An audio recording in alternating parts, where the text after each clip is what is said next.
झाला दिसलं काय? नाही दिसलं. बघे दिसली काय अंगठी? झाला साखरपुडा. कवा ठरला कवा झाला काय फसगन. हे काय झालंय आमचं? राणी पुतळ्यावानी उभा होतो आज दिवसभर. तर मी एवढा बेचैन होतो का नाही मास्तरीन बाईं सांगा आमचं लगीन व्हायला पाहिजे म्हणून. आई साहेबांनी एवढं समजावत होतो होय की. पण त्या सगळ्या गोष्टींमध्ये ना असा आनंद होता. लय भारी वाटायचं. असं गोड गोड गार गार फुला त्याला मध्ये असं वाटायचं. आमच्या मनात आहे ना पप्पत खोटं नाही सांगत. असं व्हायचं. कारंजी फुले आणि व्हायचं. असं वाटायचं एक दिवस माझ्या प्रयत्नांना यश येणार. मास्तरीनबाईं संग माझं लगीन होणार. खुशी खुशी होणार असं वाटायचं. पण आता बघ की आता तो दिवस आला. सगळं ठरलंय. पण दोन मनांपैकी एक बी मन खुश नाही. म्हणजे कसं सांगू. मन आहे ना मन प्रेमवालं मन आहे ना ते म्हणते की भावा झाले की तुझ्या मनासारखं सगळं झालं मर्दा आता खुश हो की. क्ष मन आहे ना मैत्रीवालं ते म्हणते की हे जे काही झालंय ना मास्तरीनबाईंच्या मनाविरुद्ध झाले. हे असं सगळं मिळवून काय फायदा नाही. ते असं सगळं डोसक्याचं भुसकाट पाडायला लागलं विचार करून करून. माहित आहे काय? जाऊ दे बघ आता साखरपुडा तर झाला. पण आमचं लगीन नाही झालं पाहिजे. कसं रोखायचं? मास्तरीनबाई म्हणले की आज इकडचं जग तिकडे झालं तरी चालेल. जग इकडचं तिकडं झालं तरी 1 ऑक्टोबरला आपल्या डोक्यावर अक्षदा पडल्याच पाहिजे. पण ते रोखलं पाहिजे. मास्तरीनबाई तुला माहित आहेत कमिटीचा कळस आहेत. त्यांचं एकदा ठरलं की ठरलं. एकदा कमिटी केली म्हणजे केली. होय तर होय नाही तर नाही. पण हे लगीन नाही झालं पाहिजे. अवघड आहे राणी. विषय हार्ड आहे. लगीन नाही झालं पाहिजे आमचं.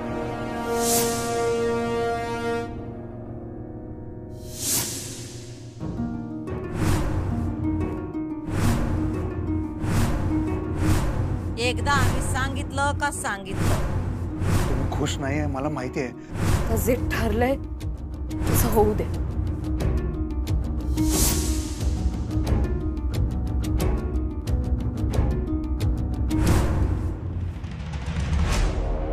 काय चाललंय? कुठे काय? अशी अंगठीची सतत काढघाल नको ना करूस. हे बघ एकदा घातली की घातली. तू काढघाल करतीस असं वाटतंय की कन्फ्युज्ड आहेस. तुला हवंय का नकोय असं वाटतंय. तुला हवंय ते झालं ना.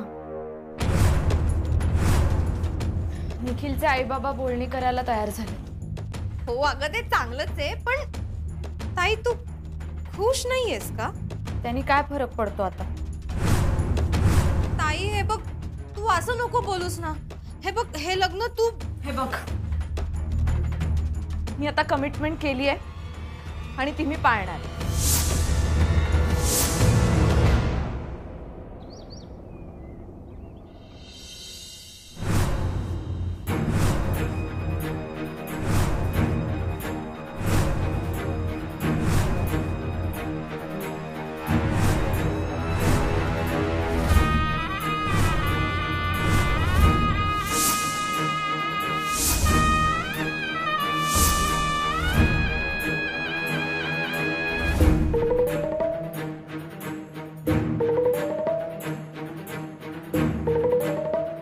सुखीरा जा जग जिंकून या. फॅक्टरीत जाऊन येतो. आता मोठ्या मालकांचं बी पाया पडायला जाणार ना व? नाही म्हणजे काल नाही का मास्तरनीच्या सांगण्यावरनं पाया पडले का फक्त कार्यात. जास्त बोलणाऱ्याची जीभ बी हसडायला सांगितलं मास्तरीनबाईंनी. गंमत केली फक्त. ती तुझ्या घरात करायची इथं आमच्या घरात नाही. अधिपती तिला सांगा हे असलं खपून घेतलं जाणार नाही. ती जे दिल तेच तिला परत मिळेल म्हणून सांग. अमूर्ख आहे ती. तुम्ही नका लक्ष देऊ तिच्याकडे. तुम्ही या. हा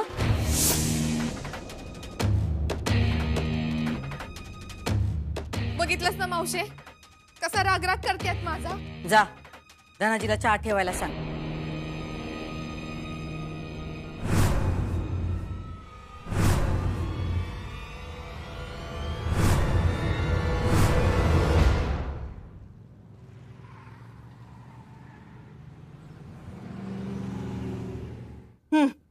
घ्या हो, गरम गरम चहा घेऊन टाका आधी. हा अक्षू, अधिपतींचे बाबा खूप आजारी वगैरे आहेत का ग? हो, बेडरिडन आहेत. काय झालंय त्यांना? काही माहित नाही बाबा. कालच दिसले ग ते, याआधी कधी दिसलेच नाही. आणि साखरपुडा संपेपर्यंत बाप लेकाचं काही बोलणंच नव्हतं. मला तर फार विचित्र वाटलं ग हे सगळं. मलाही जाणवलं ते.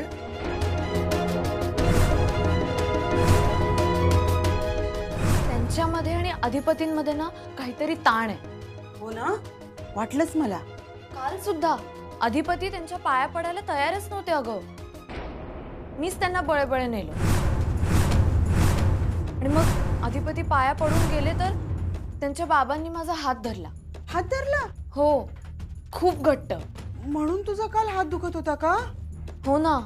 आणि मला सारखे म्हणत होते, सर नको, बाबा म्हणून. त्यांना ना बोलताना पण खूप स्ट्रगल करावा लागत होता. मला तर त्यांचं बोलणंच कळत नव्हतं. मी खूप प्रयत्न केला हात सोडवण्याचा, पण मला सोडवताच आला नाही. काय हे असं? अगं घाबरलीस का तू? तशी घाबरले नाही बाबा, पण मला थोडी धास्ती वाटली. म्हणजे बुडणारा माणूस कसं वाचवणाऱ्याचा हात धरतो तसं काहीसं वाटलं मला. आणि ते ना मला काहीतरी सांगण्याचा प्रयत्न करत होते. काहीतरी बोलायचं होतं त्यांना, पण ते सांगूच शकले नाही. आणि मग भुवनेश्वरी मॅडम आल्या आणि त्यांनी माझा हात सोडवला. आणि त्यांनी मला सांगितलं ह्यांच्यापासून लांब राहा म्हणून. आणि ते अचानक हिंसक होतात म्हणाल्या. हिंसक होतात हे कळलं, पण का ते नाही कळलं मला. नक्कीच काहीतरी प्रॉब्लेम असणार. मला नाही वाटत त्यांना काही प्रॉब्लेम आहे. प्रॉब्लेम अधिपतींना आहे, आणि तेही त्यांच्या सख्ख्या वडिलांबद्दल. आजपर्यंत आमच्यामध्ये त्यांच्या वडिलांबद्दल काहीच बोलणं झालं नव्हतं. आईविषयी अगदी भरभरून बोलतात, पण वडिलांचा साधा उल्लेखही केल्याचं आठवत नाहीये मला. एवढं काय वैर आहे जन्मदात्या बापाशी? काय माहित, ते आता अधिपतीच सांगू शकतील.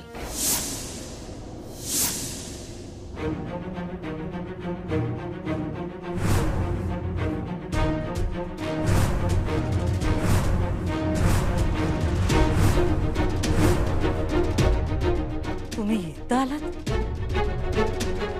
काय आरती? आई, तू कशापायी ह्यांना इथं आणलंस?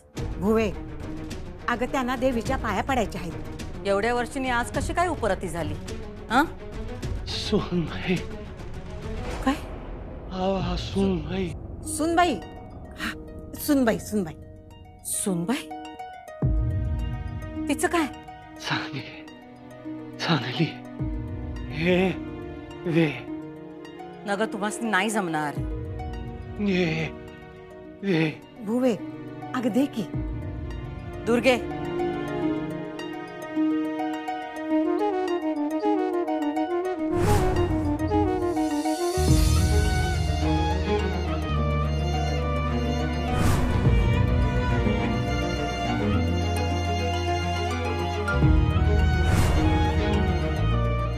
जमत नाही तर कशापे करताय सगळं? सुनबाई चांगली. हा, सुनबाई चांगली आहे. सांगितलं मगाशी, एका भेटीत कळलं चांगली आहे ती. धनाजी, जी सरकार. त्यांना खोलीत ने आणि त्यांची औषधं दे. जी सरकार. मी सांगते नस.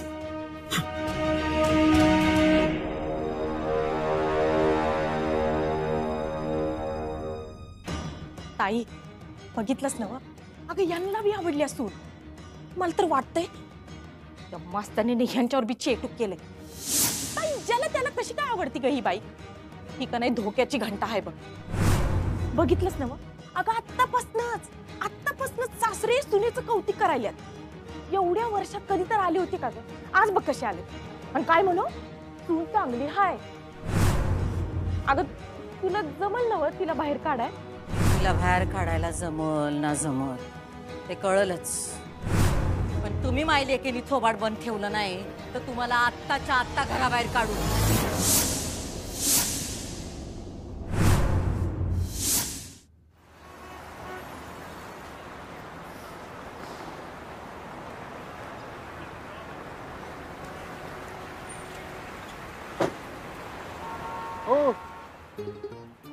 इथे?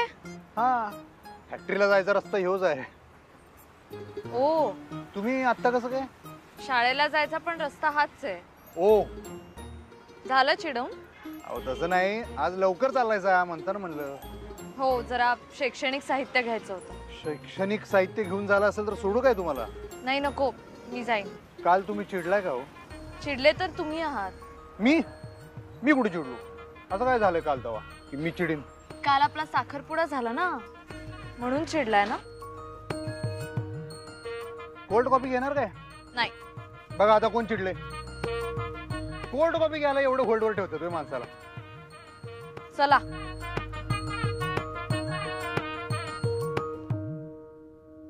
बोला, कुठली घेताय कोल्ड कॉफी? आपल्या दोस्ताचं हॉटेल आहे. वाटलंच मला.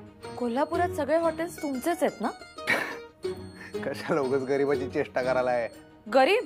बापरे, तुमच्यासारखी गरिबी सगळ्यांना येऊ. काय गरिबी स्वभावाची का शिक्षणाची? शिक्षणाची गरिबी असेल तर ती हटवणं माझं काम आहे. शिक्षिका आहे मी. आणि स्वभावाने काही गरीब वगैरे नाही आहात तुम्ही. पैशांची गरिबी म्हटलं. पैशानं कुठं गरीब आहे? जोक होता तो. आम्ही बी जोकच केला होता, शिक्षणाची गरिबी काय म्हणून. त्याच्यावर काय हसला नाही तुम्ही. शिक्षणाबद्दलचे जोक्स मला आवडत नाहीत. जोक शिक्षणावर नाही, माझ्यावरच होता. पण जोक शिक्षणाबद्दल होता ना. शिक्षणाच्या बाबतीत मी जरा सेन्सिटिव्ह आहे. संवेदनशील. म्हणजे कापसावानी असं मऊ काळजाच्या. मी तेच म्हटलं ना. ते अहो जरा सोप्या शब्दात सांगितलं की समोरच्याला कळतंय हो. अधिपती, संवेदनशील हा काही अवघड शब्द नाही. तुम्ही नाही असले जड जड काय काय पुस्तकी शब्द बोलताय मास्तरीनबाई, आमच्या कानावर आयुष्यात पडलेले नसतात ते. कारण तुम्ही शिक्षणाशी कधी गट्टी केली नाही. जाऊ देत, ते काय करायचंच नाही आपल्याला. ते चराट लावू नका आता. पण चरहाट? ठीक आहे, मग काहीच बोलत नाही मी आता. तसं नाही, म्हणजे शिक्षणाविषयी बोलू नका. बाकी काय बोलायचं ते बोला की. बाकी काही नाहीये माझ्याकडे. तेच, त्यामुळेच आपल्यात काही बोलणं होऊ शकत नाही. त्यामुळं सोडा. काय सोडा? विचार. कसला? आपल्या लग्नाचा विचार सोडा. कसं आहे, आपण लई वेगळे आहोत मास्तरीनबाई. तुम्ही असं काय काय जड जड बोलताय ते काय आम्हाला कळत नाही. आमचा आणि शिक्षणाचा काय ताळमेळ नाही. तुमच्याकडे शिक्षण सोडून दुसरा काही खेळ नाही. कसं होणार आपलं सांगा बरं.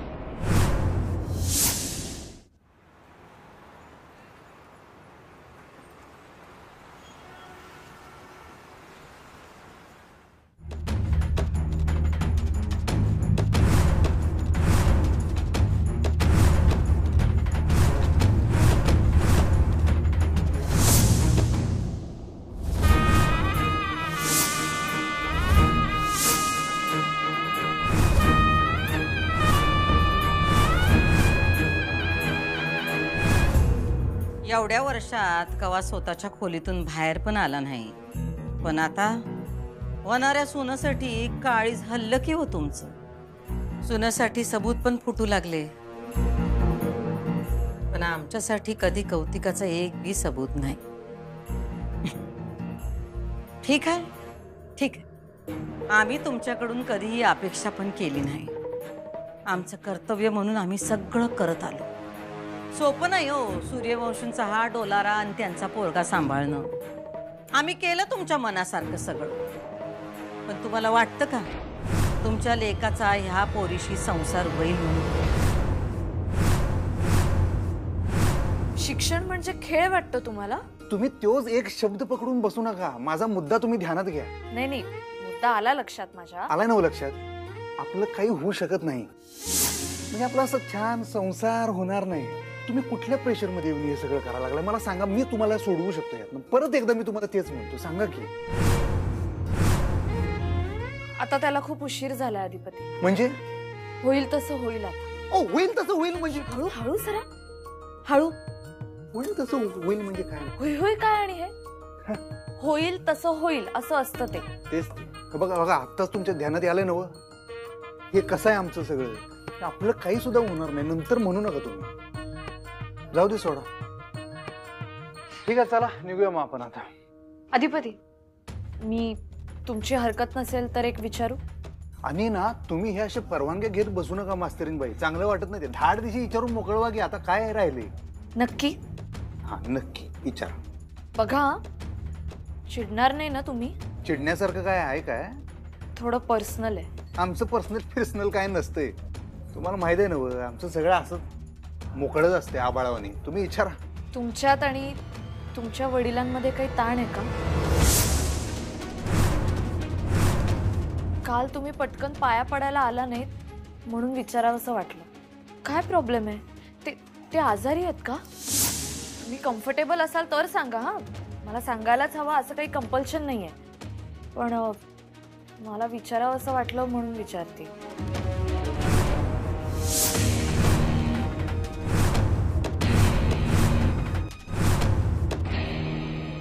तुम्ही लय आशेला लागलाय म्हणून विचारायलोय. तुम्हाला वाटतं का की त्यांचा संसार होईल? ती शिकलेली आहे, शिक्षणाचा जप करते. आपल्या पोरामध्ये आणि तिच्यामध्ये लय फरक आहे, जमीन आसमानाचा फरक आहे. पण ते तिच्या प्रेमात आंधळे झाले आहेत. त्यांना हे कळत नाही की ती जेवढी जमिनीवर आहे तेवढीच जमिनीच्या खाली पण. काल तुम्ही तिचा हात धरलासा, आज आरतीला आलासा.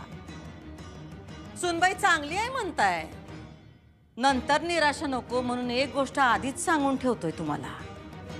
ती पोरगी लई मिजाजखोर आहे आणि ती फकस्त तिची अडचण म्हणून आपल्या पोराशी लग्न करते. तिला ना आपल्या पोराविषयी जिव्हाळा आहे ना ममता. तिचा फकस्त स्वार्थ आहे. तिचं काम झालं की ती जाणार, पण अधिपतींना सुद्धा ती घरात आल्याशिवाय कळणार नाही की ती नक्की काय चीज आहे. आणि आमचं काय हो, त्यांचा संसार व्हावा असं आम्हाला बी वाटतंय. आम्हाला तिचा किती बी राग असला तरी तो गिळून तुमच्या शब्दाचा आण आणि त्यांच्या इच्छेचा मान राखून आम्ही तिला या घरात आणतोय.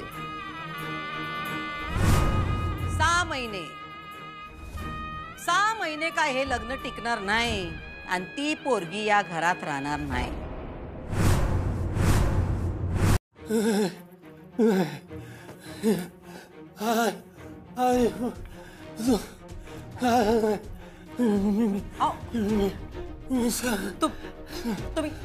तुम्ही शांत व्हा.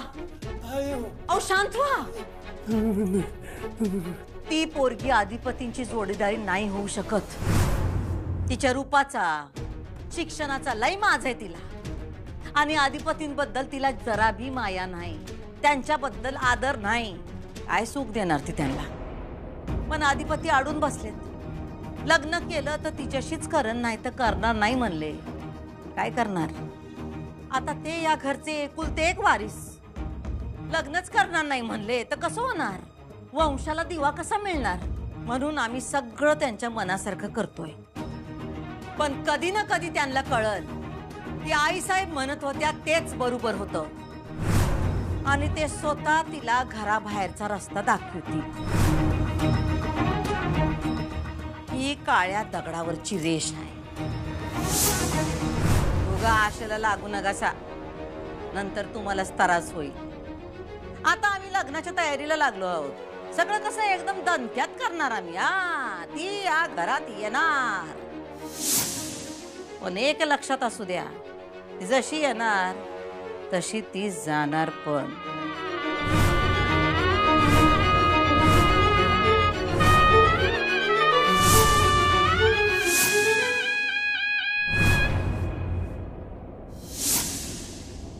आय एम सॉरी, मी चुकीचा प्रश्न विचारला ना? नाही, चुकीच्या माणसाबद्दल विचारला. पण ते वडील आहेत तुमचे. मी मानत नाही.